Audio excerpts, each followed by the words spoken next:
بسم اللہ الرحمن الرحیم۔ السلام علیکم ورحمۃ اللہ وبرکاتہ۔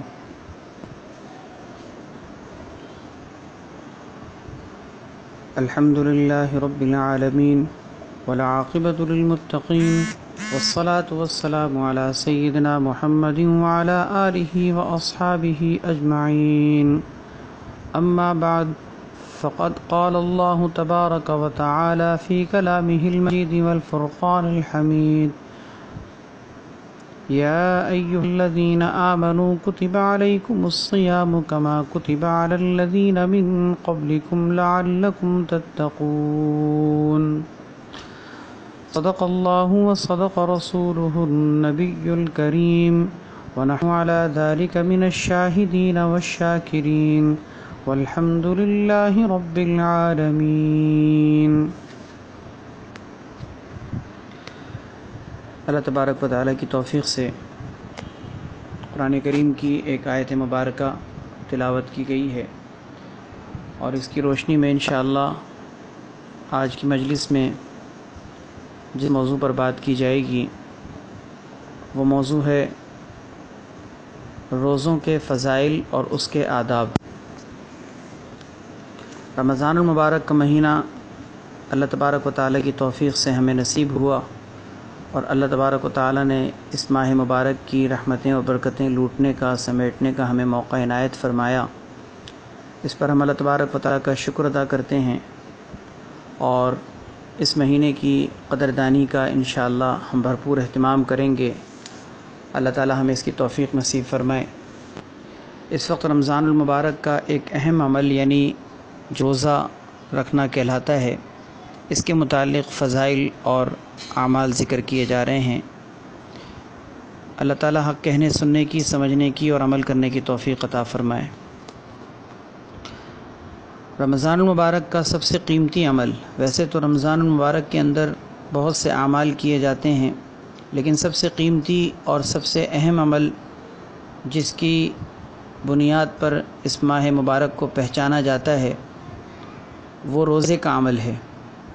اور اللہ تبارک و تعالیٰ نے یہ عمل رمضان المبارک کے اندر ایسا قیمتی عمل رکھا ہے کہ اس میں معمولی مشقت برداشت کر کے انسان اجر و ثواب کے اتنے بڑے ذخیرے جمع کر سکتا ہے کہ ان ذخیروں کو اور ان اجر و ثواب کے ڈھیر کو جمع کرنے کے لیے دوسرے اعمال اس قابل نہیں ہوتے، یا اس درجے تک انسان کو نہیں پہنچا پاتے جس درجے تک انسان کو روزہ رکھنے کی برکت سے رسائی نصیب ہو جاتی ہے۔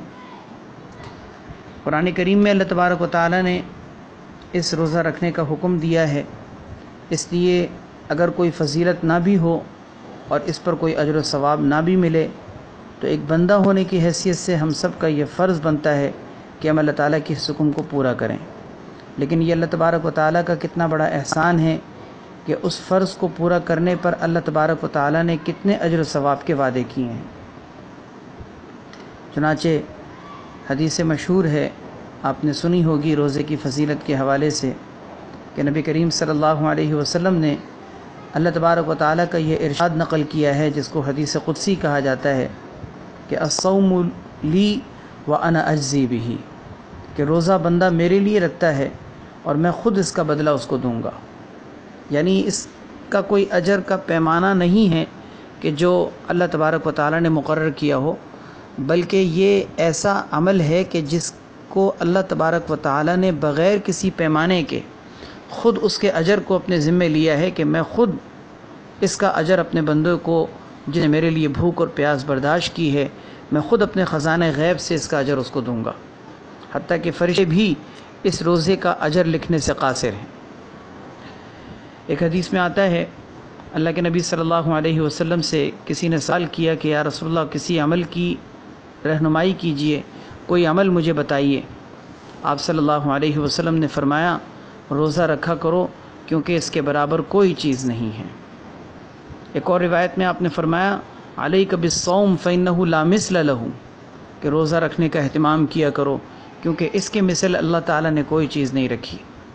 پھر روزے کی حالت میں یہ بھی روزے کی ایک بہت بڑی فضیلت ہے کہ اللہ تعالیٰ بندے کی دعا کو قبول کرتے رہتے ہیں۔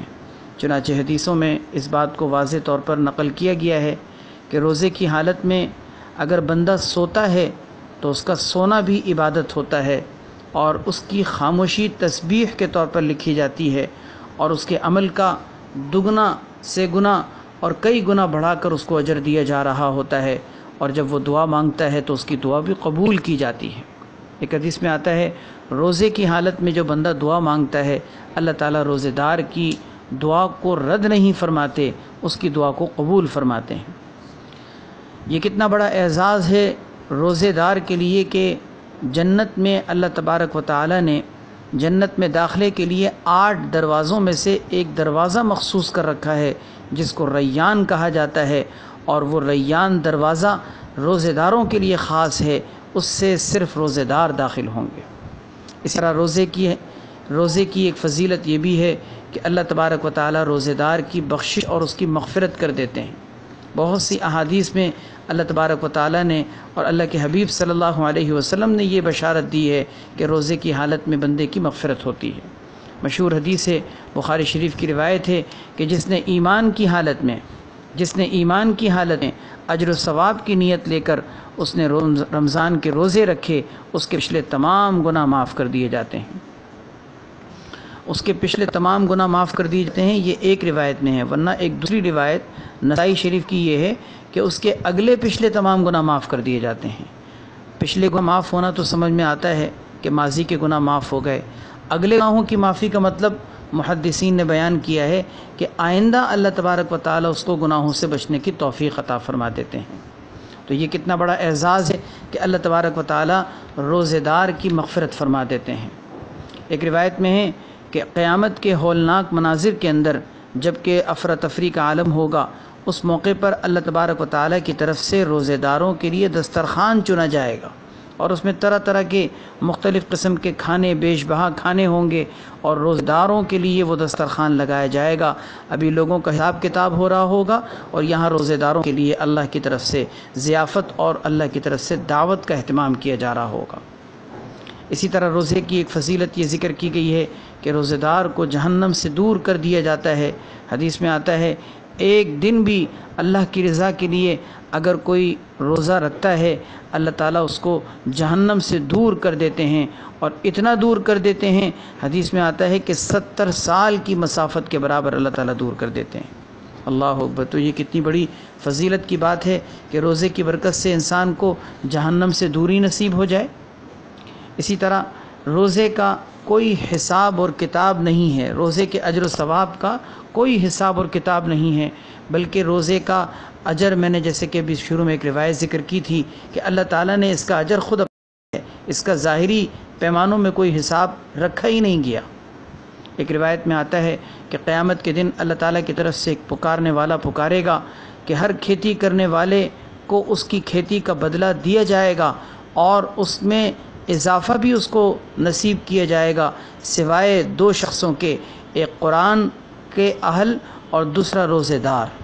قرآن کا اہل یعنی قرآن کریم کا جو حافظ ہے، قرآن کریم کو کثرت سے پڑھنے والا، ایک یہ، اور دوسرا روزے دار۔ ان کا اجر بغیر کسی حساب کے اور بغیر کسی تعداد کے اللہ تعالیٰ اپنے خزانوں سے عطا فرمائیں گے۔ اسی لیے طبرانی کی ایک روایت ہے کہ روزے کا ثواب سوائے اللہ کے کوئی بھی نہیں جانتا، حتیٰ کہ فرشتے بھی، کرامن کاتبین بھی، اور وہ فرشتے جو بندوں کے اعمال لکھ رہے ہوتے ہیں، بندوں کی نیکیاں لکھنے پر مامور ہوتے ہیں، ان کو بھی اس بات کا پتہ نہیں کہ روزے کا کیا اجر ہے۔ اللہ اکبر! اس لیے روزے کو اہتمام کے ساتھ اور بہت اجر و ثواب کی نیت لے کر ایمان کی حالت میں اللہ تبارک و تعالیٰ سے خوب اجر و ثواب کو کمانے کی نیت لے کر انسان کو اہتمام سے روزہ رکھنا چاہیے، کیونکہ یہ روزہ ہمارے لیے مغفرت اور بخشش کا ذریعہ بھی ہے، رحمتوں اور برکتوں کے حصول کا ذریعہ بھی ہے، اور ہمارے لیے دنیا میں بھی اور آخرت میں بھی کامیابی کا ذریعہ ہے۔ اور یہ بھی اللہ تبارک و تعالیٰ نے روزے کی ایک بہت بڑی فضیلت اور اس کا فائدہ اور اس کا نفع رکھا ہے کہ جسمانی طور پر بھی انسان اپنے جسم کے اعتبار سے بھی اس کے بہت سارے فوائد اور منافع حاصل کرتا ہے۔ اور یہ بات بھی حدیث میں ذکر کی گئی ہے کہ ہر چیز کی ایک زکوٰۃ یعنی اس کی پاکیزگی کا ایک ذریعہ ہوتا ہے، روزہ انسان کے جسم کی پاکیزگی کا ذریعہ ہے۔ گویا انسان جب روزہ رکھتا ہے تو اس کے جسم کا میل کچیل، اس کے فاسد مادے اور جسم کے وہ تمام جراثیم جو نقصان دینے والے ہیں وہ روزے کی برکت سے اللہ تبارک و تعالیٰ دور کر دیتے ہیں۔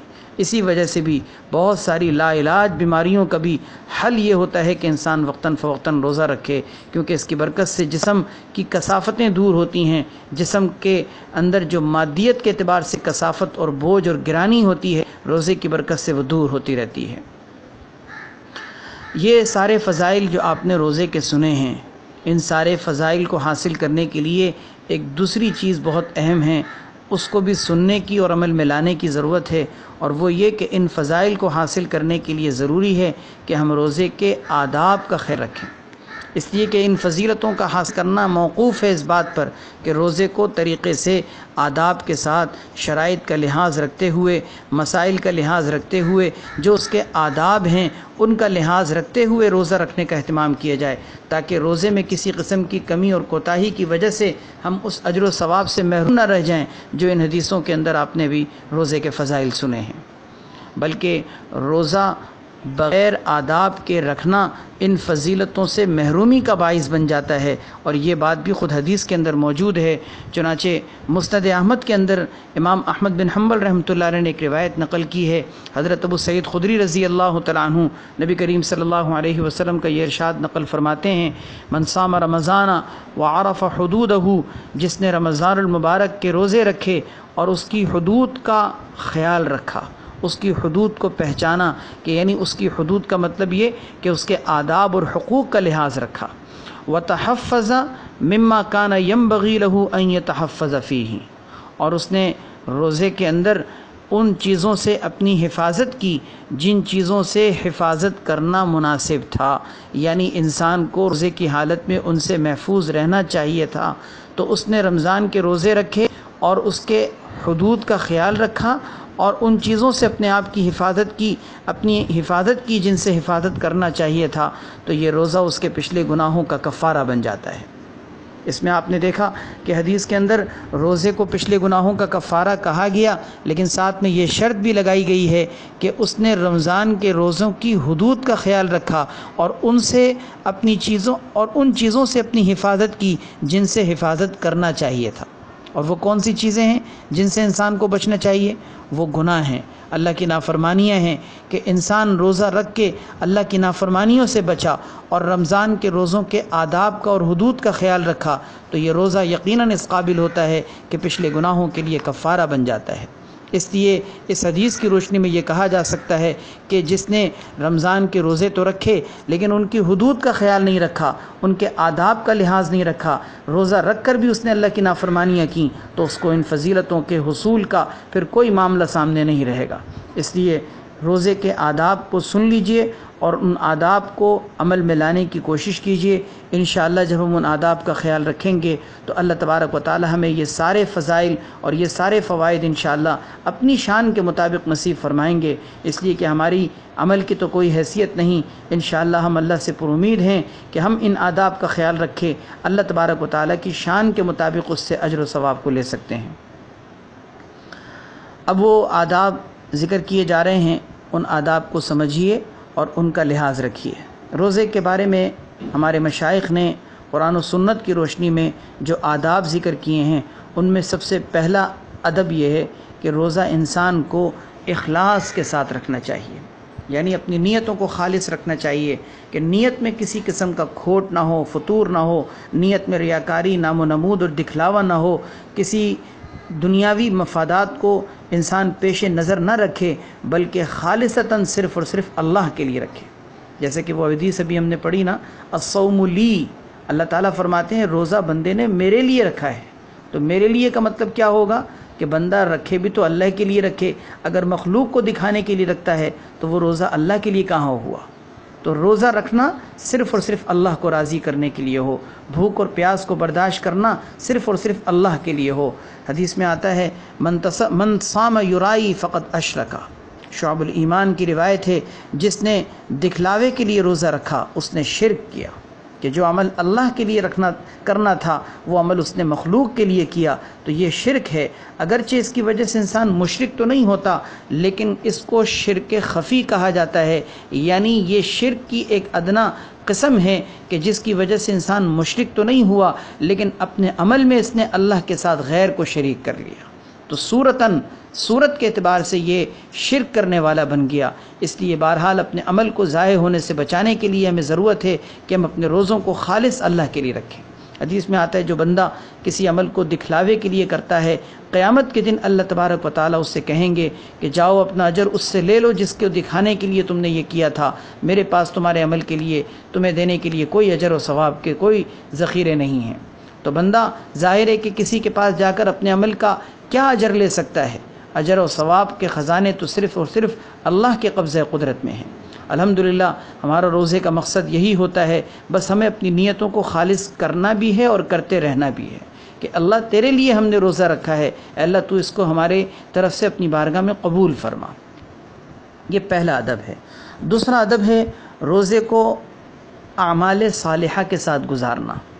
اعمال صالحہ کے ساتھ گزارنے کا مطلب یہ ہے کہ عام روٹین لائف سے ہٹ کر انسان کو روزے کے اندر کچھ ایسے اعمال کا اہتمام کرنا چاہیے کہ جو عام طور پر روزے کے علاوہ نہیں کیے جاتے۔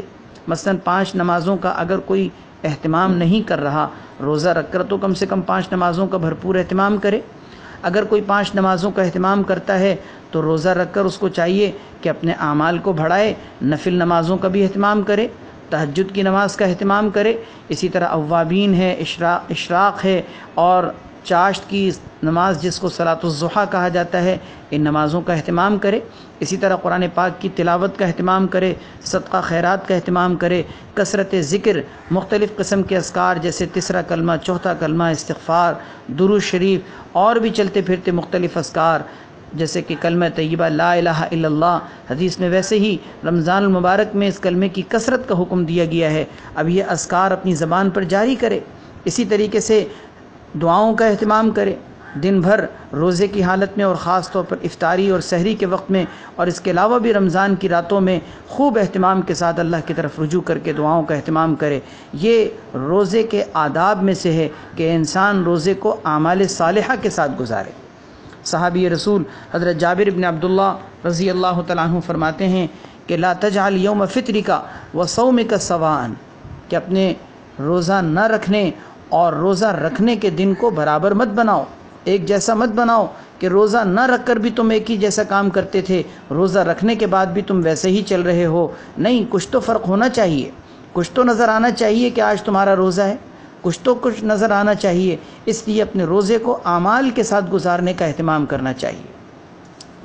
یہ روزے کا دوسرا اہم ادب ہے۔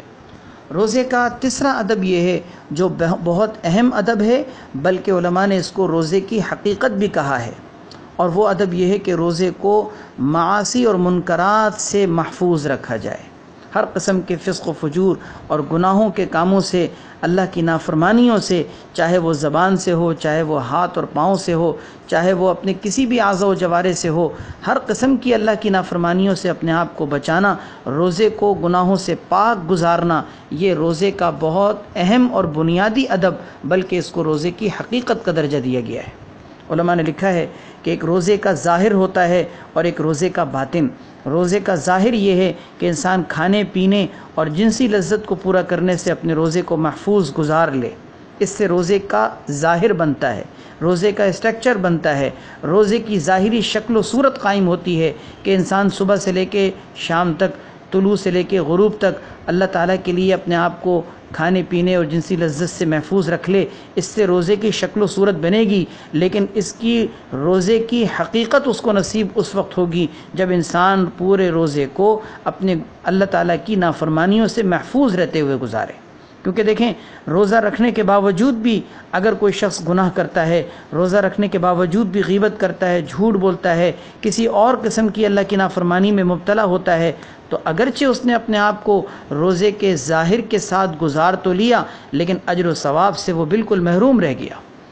روزے کا ظاہر تو اس نے حاصل کیا، لیکن روزے کی حقیقت اور اس کی روح تک اس کو رسائی نصیب نہیں ہوئی۔ اور یہ بات اللہ کے نبی صلی اللہ علیہ وسلم نے احادیث طیبہ کے اندر بہت وضاحت کے ساتھ ذکر کی ہے۔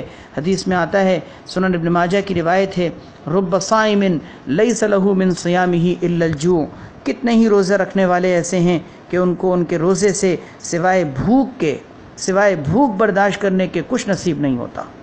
اور ایک اور روایت ہے سنن دارمی کی جس میں پیاس کا بھی تذکرہ ہے، فرمائے کتنے ہی روزے دار ایسے ہیں کہ جن کو ان کے روزے سے سوائے پیاس کے کچھ نصیب نہیں ہوتا۔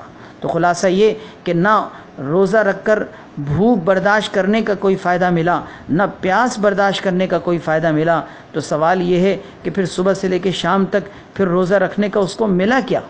صرف فرض ادا ہو گیا، فرض ساقط ہو گیا۔ یہ تو کوئی کمال کی بات نہیں۔ کمال کی بات تو یہ ہے کہ روزے کے اجر و ثواب کو، روزے کے فضائل اور فوائد کو بھی حاصل کیا جائے، اور ان فضائل اور فوائد کو حاصل کرنے کے لیے گناہوں سے بچنا بہت ضروری ہے۔ حدیث میں آتا ہے، بخاری شریف کی روایت ہے کہ جس نے روزہ رکھ کر بھی جھوٹی بات کرنا نہ چھوڑا، برے اعمال کرنے کو اس نے ترک نہ کیا، تو اللہ تعالیٰ کو اس کے بھوک اور پیاس برداشت کرنے کی کوئی حاجت نہیں۔ اللہ تعالیٰ کو اس کے بھوک اور پیاس برداشت کرنے کی کوئی ضرورت نہیں۔ اللہ کو کیا ضرورت ہے؟ اللہ کو کیا حاجت ہے؟ اللہ کو ہمارے بھوکا اور پیاسا رہنے کی کیا حاجت ہے؟ اللہ تعالیٰ نے روزے کا حکم اس لیے تھوڑی دیا ہے کہ ہم بھوک اور پیاس برداشت کر کے نعوذ باللہ اللہ کو کوئی فائدہ پہنچا رہے ہیں۔ ہم تو اپنے نفس کو، اپنی جان کو، اپنے جسم کو، اپنی روح کو فائدہ پہنچا رہے ہیں، اور یہ کیسا فائدہ ہے کہ ہم اللہ کی نافرمانی کر کے اللہ کی حلال چیزوں کو تو ترک کر رہے ہیں، لیکن اللہ کی حرام کردہ چیزوں کو ترک نہیں کر رہے۔ علماء نے لکھا ہے روزہ در حقیقت یہ نفس کشی کے لیے ایک بہترین ٹریننگ ہے، بلکہ قرآن کریم میں بھی اللہ تعالیٰ نے لعلکم تتقون آیت صوم جو ہے اس میں اللہ تعالیٰ نے اس حقیقت کو بیان کیا ہے کہ روزے کا حکم تمہیں دیا ہی اس مقصد کے لیے گیا ہے کہ تم پرہیزگار بن جاؤ۔ اب مقصد جو روزے کا تھا اس کو تو ہم پس پش ڈال دیں اور گناہوں کے ساتھ روزہ رکھیں، تو ایسا روزہ مقصد سے جو دور ہو اس روزے کا انسان کو کیا اجر مل سکے گا؟ حضرت جابر ابن عبداللہ رضی اللہ تعالیٰ عنہ کی روایت ہے، فرماتے ہیں کہ جب تم روزہ رکھو تو چاہیے کہ تمہارے کان بھی روزہ رکھیں، تمہاری نگاہیں بھی روزہ رکھیں، تمہاری زبان بھی جھوٹ بولنے سے روزہ رکھیں، اور تم تمام اللہ کے حرام کردہ کاموں سے بھی روزہ رکھو۔ ہم سمجھتے ہیں کہ کھانے پینے کا روزہ ہوتا ہے، یاد رکھیں گناہوں سے بھی روزہ ہوتا ہے، گناہوں سے بچنے کا بھی تو روزہ ہے۔ اس میں انسان کو محنت کرنی چاہیے، اور 1 مہینے تک اگر کوئی روزوں کو گناہوں سے پاک کر کے گزارتا ہے تو یہ 1 مہینے تک گناہوں سے بچنے کی ٹریننگ اس کے لیے سال بھر بلکہ انشاءاللہ زندگی بھر کارآمد ہوتی ہے۔ اس لیے کہ احادیث میں یہ بات آتی ہے کہ جس کا رمضان اچھا گزر گیا اس کا سارا سال اچھا گزر گیا۔ اس لیے رمضان کے اندر تو ویسے تو سال بھر اور زندگی بھر ہم نے اللہ کی نافرمانیوں سے بچنا ہے، لیکن کم سے کم رمضان کے اندر تو ہمیں گناہوں سے بچنا ہی چاہیے۔ پچھلے درس میں میں نے یہ حدیث سنائی تھی کہ رمضان کے اندر بھی اگر کوئی زنا کرتا ہے، شراب پیتا ہے، 1 سال تک اللہ اور آسمان کے فرشتے اس کے اوپر لعنت اور پھٹکار بھیجتے رہتے ہیں۔ اس لیے روزہ رکھنے والوں کی کوئی کمی نہیں، لیکن روزے میں گناہوں سے بچنے والوں کی کمی نظر آتی ہے۔ اللہ پاک ہم سب کو روزے کا یہ اہم ادب، اس کا خیال رکھنے کی توفیق نصیب فرمائے۔ یہ روزے کا تیسرا ادب ہو گیا۔ روزے کا چوتھا ادب یہ ہے کہ انسان اپنے روزے کے اندر حرام رزق سے بچے، حرام رزق سے بچے، کیونکہ اگر روزے میں سحری اور افطاری کھانے کے لیے ہم نے اللہ کی نافرمانی کے ساتھ حرام رزق کو استعمال کیا، حرام چیز سے ہم سحری کھا رہے ہیں، حرام چیز سے ہم افطاری کھا رہے ہیں، تو خود سوچئے کہ اگر ایک انسان کی تھوڑی سی بھی عقل ہو تو اس کی تھوڑی سی بھی عقل اس کو یہ بات بتا سکتی ہے کہ یہ اس کا عمل اپنے روزے کو ضائع کرنے کے مترادف ہے۔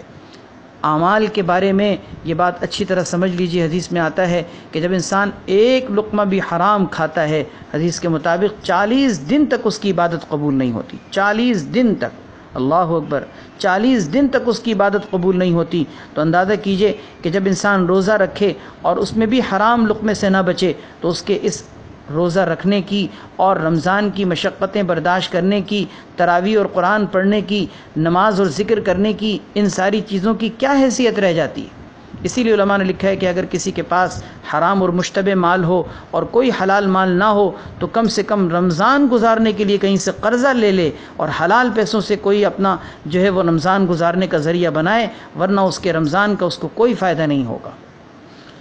اس لیے حرام اور مشتبہ مال سے رمضان کے اندر اور خاص طور پر اپنے روزوں کو محفوظ رکھنا چاہیے، ورنہ اجر و ثواب انسان کے ہاتھ سے نکل جاتا ہے۔ اسی طرح روزے کا ایک اور ادب یہ ہے کہ روزے کے اندر چاہے وہ رمضان کا ہو یا کوئی بھی نفلی روزہ ہو، روزے کے اندر انسان کو لڑائی جھگڑے سے بچنا چاہیے۔ لڑائی جھگڑے سے بطور خاص حدیث میں لڑائی جھگڑے سے روزے کی حالت میں منع کیا گیا ہے۔ بخاری شریف کی روایت ہے کہ جب تم میں سے کسی کا روزہ ہو، اس کو چاہیے کہ بے حیائی کی گفتگو نہ کرے اور چیخے چلائے نہیں۔ اگر کوئی اس کو گالی دے یا اس کے ساتھ کوئی جھگڑا کرے تو جواب میں اس کو صرف اتنا کہہ دینا چاہیے کہ انی امرؤ صائم، کہ میں روزے دار آدمی ہوں، میں اس کا جواب نہیں دے سکتا۔ یاد رکھیں، یہ روزے کا ایک ایسا ادب ہے کہ جس کا خیال رکھنے کا جو ہمیں حکم دیا جا رہا ہے، اس کا مطلب یہ ہے کہ روزے کی حالت میں اس بات کا سامنا کرنا بھی پڑے گا۔ علماء نے لکھا ہے کہ دیکھیں، بطور خاص دو عبادتیں ایسی ہیں کہ جن میں جھگڑا کرنے سے منع کیا گیا ہے، ایک حج اور دوسرا روزہ۔ اس سے معلوم ہوتا ہے کہ ان دونوں عبادتوں میں آزمائش بھی ہوگی، غصے کا امتحان ہوگا، صبر و تحمل اور برداشت کا امتحان ہوگا۔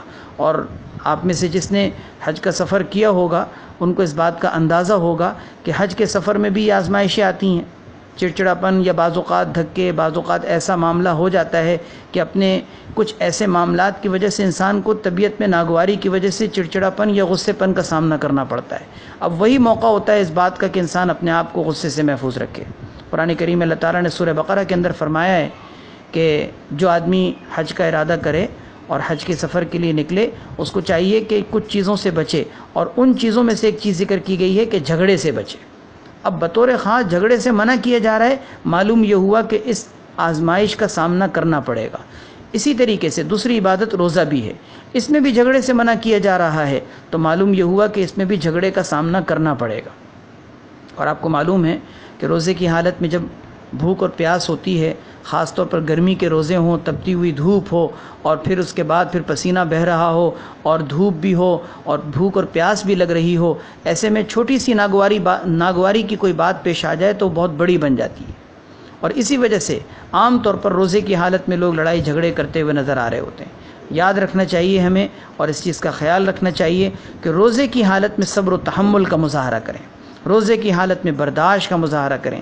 کتنا ہی بڑا کوئی معاملہ کیوں نہ پیش آ جائے، انسان نرمی کے ساتھ، شائستگی کے ساتھ، شیریں لہجے میں، لب و لہجے کے اندر بھی کوئی کرختگی نہ ہو، آسانی کے ساتھ، نرمی کے ساتھ اس معاملے کو ڈیل کرے۔ انشاءاللہ اس طریقے سے ہم اپنے روزے کو اجر و ثواب کے اعتبار سے بہت قیمتی بنا سکتے ہیں۔ حدیث میں ذکر کیا گیا ہے، فرمایا کہ الصیام جنۃ، روزہ ڈھال ہے، لہذا تم میں سے چاہیے کہ کسی کو بے حیائی کی گفتگو نہ کرے، روزے کی حالت میں کسی کے ساتھ جہالت کا برتاؤ نہ کرے۔ اگر کوئی اس سے جھگڑا کرے یا گالی دے، اس کو ایک دفعہ نہیں بلکہ 2 دفعہ کہہ دینا چاہیے کہ میں روزے دار ہوں۔ تو اس لیے یہ ادب پلو باندھ لیں کہ روزے کی حالت میں کیسے ہی کوئی ناگواری کا معاملہ پیش آ جائے، اپنے غصے کو ہم انشاءاللہ کنٹرول کریں گے۔ جب غصے کو کنٹرول کر لیں اور جھگڑوں سے ہم انشاءاللہ بچ جائیں گے تو انشاءاللہ ہمارا روزہ قیمتی بن جائے گا۔ تو یہ بھی روزے کا ایک اہم ادب ہے۔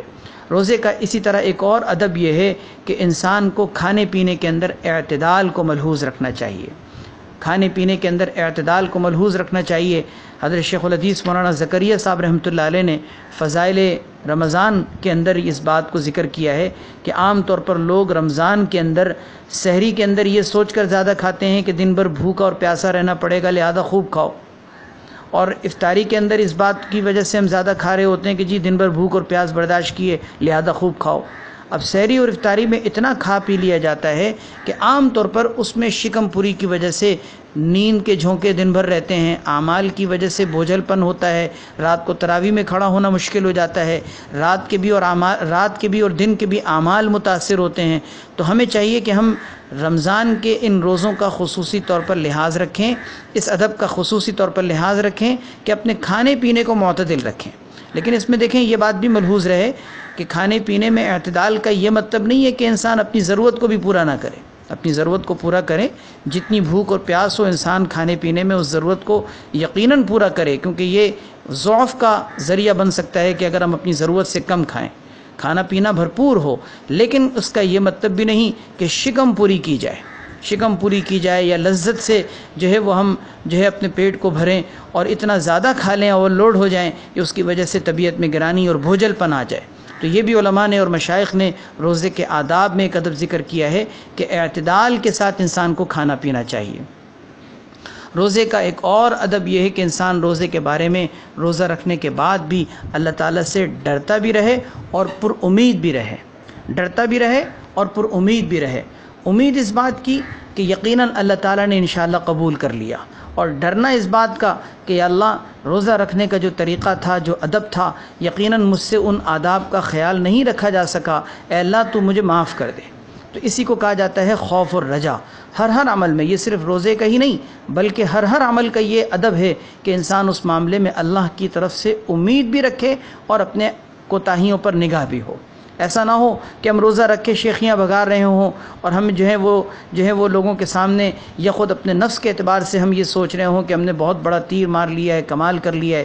یاد رکھیں ہمارے روزوں کی، ہماری تراویح کی، ہمارے اعمال کی، ہمارے رمضان کے تمام معمولات کی، ان ساری چیزوں کی کیا وقت اور کیا حیثیت ہے. ہم اپنے اعمال پر اگر نگاہ ڈالیں تو ہمیں اپنے اعمال صرف اور صرف کوتاہیوں کا مجموعہ نظر آتے ہیں، لیکن ہم اگر اللہ کی رحمت پر نگاہ ڈالیں تو انشاءاللہ ہمیں بڑی امید بن جاتی ہے، اور اللہ کی ذات سے انشاءاللہ بھرپور اس بات کی امید ہم رکھ سکتے ہیں دیں گے. اللہ تبارک و تعالی یقیناً اپنی شان کے مطابق انشاءاللہ اجر دیں گے، اللہ محروم نہیں کریں گے. تو یہ بھی روزے کا ایک ادب ہے اور ہر عمل کا ادب ہے کہ اپنی کوتاہیوں پر بھی نگاہ رہے اور اللہ کی رحمت سے پر امید بھی رہا جائے. اللہ تبارک و تعالی ہمیں روزوں کے ان تمام فضائل کو جو بھی ہم نے احادیث طیبہ کی روشنی میں سنے اور پڑھے ہیں، اللہ تبارک و تعالی ہمیں وہ نصیب فرمائے، اور ان کو حاصل کرنے کے لیے روزے کو رکھنے کا جو طریقہ ہے، روزے کے آداب کا جو لحاظ رکھنے کا عمل ہے، اللہ تعالی ہمیں وہ بھی نصیب فرمائے. روزے کے اندر کسی بھی قسم کی اللہ تعالی ہمیں کمی کوتاہی سے محفوظ رکھے، سستی سے محفوظ رکھے، اللہ تعالی غلطیوں اور کوتاہیوں سے محفوظ رکھے. اور اللہ تبارک و تعالی ہم سب کو صرف یہی نہیں بلکہ آئندہ بھی 20 رمضان نصیب فرمائے، اعمال کے ساتھ، آداب کے ساتھ، قدردانی کے ساتھ. اللہ تبارک و تعالی ہمارے اس کہنے سننے کو قبول فرمائے، عمل کرنے کی ہم سب کو توفیق نصیب فرمائے. وآخر دعوانا ان الحمدللہ رب العالمین. کوئی بات اگر پوچھنی ہو، کوئی سوال کرنا ہو تو کر لیں، پھر انشاءاللہ ہم 1 منٹ کے بعد دعا کر لیتے ہیں.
چلیں دعا فرما لیں. اللہ تبارک و تعالی جو کچھ بھی کہا سنا گیا ہے، اللہ تبارک و تعالی عمل کرنے کی توفیق نصیب فرمائے. اللہ تبارک و تعالی ہم سب کو ان تمام اجر و ثواب کو حاصل کرنے کی توفیق دے جو روزے کے بارے میں وعدہ کیا گیا ہے. الحمدللہ رب العالمین والعاقبۃ للمتقین والصلاة والسلام علی سیدنا محمد وعلی آلہ واصحابہ اجمعین. اللہم لک الحمد کلہ ولک الشکر کلہ، اللہم لک الحمد کما انت اہلہ، فصلی وسلم وبارک علی سیدنا محمد کما انت اہلہ، وافعل بنا ما انت اہلہ فانک انت اہل التقوی واہل المغفرہ. یا ارحم الراحمین یا ذی الجلال والاکرام یا غیاث المستغیثین یا امار المستجیرین، اپنے فضل و کرم سے ہم سب کے تمام گناہوں کو معاف فرما۔ یا اللہ ہم سب کی مغفرت البخشش فرما۔ یا اللہ روزے پر جو آپ نے اجر و ثواب کے وعدے کیے ہیں، اللہ ہمیں ان تمام بشارتوں کا مستحق بننے کی توفیق عطا فرما۔ یا اللہ ہمارے روزے، ہمارے اعمال، ہمارے معمولات یقیناً یا اللہ اس قابل نہیں ہیں، وہ کوتاہیوں کے تو ہم مجموعہ ہیں۔ یا اللہ ہم اس قابل تو نہیں ہیں کہ ہم اجر و ثواب کی کوئی امید رکھ سکیں، لیکن ہمیں آپ کی رحمت پر نگاہ ہے۔ یا اللہ ہم آپ کی رحمت سے بھرپور امید رکھتے ہیں۔ اللہ اپنے فضل و کرم سے ہماری امیدوں سے بڑھ کر اپنی شان کے مطابق نصیب فرما۔ یا اللہ ہماری حیثیتوں سے بڑھ کر اپنی شان کے مطابق نصیب فرما۔ یا اللہ دنیا میں بھی نصیب فرما، آخرت میں بھی نصیب فرما۔ یا اللہ ہم سب کو بغیر کسی حساب اور کتاب کے جنت میں داخلہ نصیب فرما۔ روزے کے آداب کا خیال رکھنے کی توفیق عطا فرما۔ رمضان المبارک کی بھرپور قدردانی کی توفیق عطا فرما۔ قرآن پاک کی کثرت سے تلاوت کرنے کی توفیق عطا فرما۔ یا اللہ ہمیں اپنی راتوں کو بھی اور اپنے دنوں کو بھی قیمتی بنانے کی توفیق عطا فرما۔ یا اللہ ہمیں کثرت سے ذکر کرنے والا بندہ بنا۔ یا اللہ ہماری زبانوں کو اپنے ذکر سے جاری فرما، ہمارے قلب پر اپنے ذکر کو جاری فرما۔ ہمیں اپنی عملی زندگی کے اندر ہمیشہ اپنی یاد کو ملحوظ رکھنے کی توفیق عطا فرما۔ اے اللہ ہمیں اپنے غافلین بندوں میں شامل نہ فرما، غفلت سے محفوظ فرما۔ یا اللہ ہر قسم کی دل کی سختی سے محفوظ فرما، گناہوں سے، معصیتوں سے، فسق و فجور سے، اپنی نافرمانیوں سے ہم سب کو محفوظ فرما۔ حقوق اور فرائض کی ادائیگی کی توفیق عطا فرما۔ یا اللہ ہم سب کو لیے یا اللہ اعتکاف میں بھی بیٹھنا آسان فرما۔